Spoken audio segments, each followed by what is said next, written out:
La maison pavillon. Apparue dans les années 1730 et modèle le plus répandu au XVIIIe siècle, la maison pavillon se perpétue partout dans l'île jusqu'à nos jours. Parmi ses principales caractéristiques, le traitement des façades. Elles peuvent comporter une porte flanquée de 2 fenêtres, 2 portes, 3 portes et 2 fenêtres. Toutes ces variantes forment le modèle de base de la maison créole traditionnelle. Ce type de maison se perpétue au XIXe siècle, notamment dans les bourgs ruraux du sud de l'île. On en voit encore de très beaux exemples, notamment à l'Entre-deux.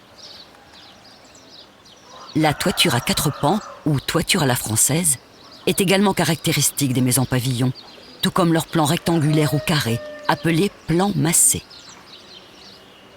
Ce type d'habitat s'inspire de modèles européens, et plus particulièrement des maisons rurales françaises des XVIIe et XVIIIe siècles.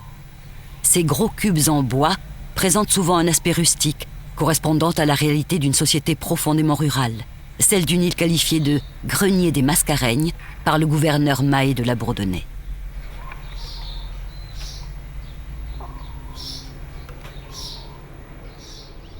Autre héritage du XVIIIe, les varangues, inspirées des architectures coloniales portugaises et franco-pondichériennes.